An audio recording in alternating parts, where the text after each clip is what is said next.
In this lecture, we will discuss ventricular tachycardia, also known as VTAC.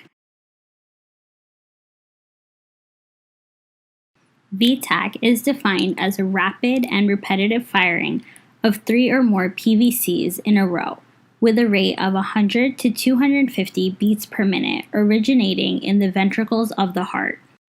This can be potentially life-threatening because it can lead to conditions such as ventricular fibrillation, asystole, and sudden death.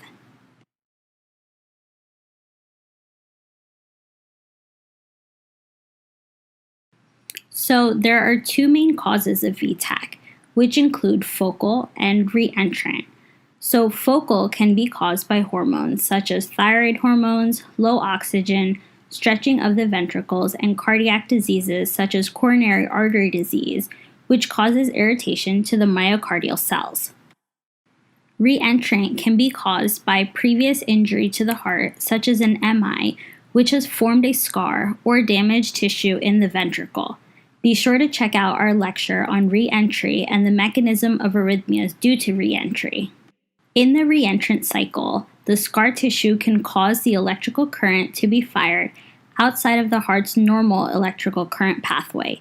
Each time the current occurs, it causes the heart to contract, which results in a premature ventricular contraction or an extra beat. Clinical symptoms.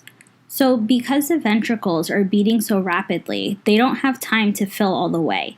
This can cause symptoms like lightheadedness because there's decreased oxygen flow to the brain, shortness of breath due to less oxygen perfusion in the lungs, chest pain because the heart isn't getting enough blood, palpitations, which can turn into VFib, which can be deadly, and you may see Canon A waves in the neck, which are secondary to AV dissociation, and hear an S1 sound that has various intensities. EKG findings for VTAC are generally easy to spot. You will see wide and bizarre QRS complexes and tachycardia with a heart rate of greater than 100 beats per minute. The EKG for VTAC can be monomorphic or polymorphic. So in a monomorphic wave, all of the QRS complexes are identical in amplitude, and in the polymorphic wave, the amplitude keeps changing. Next, we'll discuss the different types of VTAC, which are sustained and non-sustained. Sustained ventricular tachycardia lasts longer than 30 seconds and is almost always symptomatic. It's associated with hemodynamic compromise such as hypotension or MI. It's life-threatening and it can progress to VFib. Unsustained VTAC is brief and self-limited, usually is asymptomatic. However, when it's present with coronary artery disease and left ventricular dysfunction, it's an independent risk factor for sudden death, so it's important to check with patients who have non-sustained ventricular tachycardia for underlying heart disease. The treatment for sustained and unsustained ventricular tachycardia differs slightly.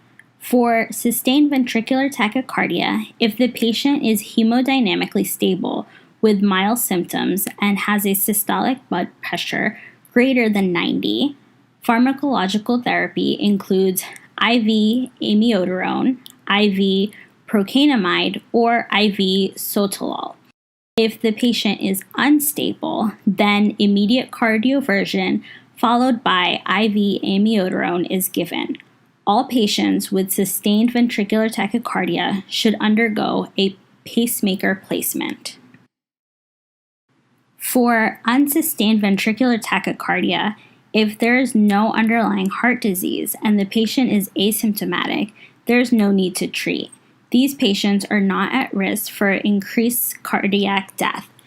However, if there is an underlying disease such as an MI or left ventricular dysfunction, an ICD placement is needed. Pharmacological treatment is secondary and amiodarone is best.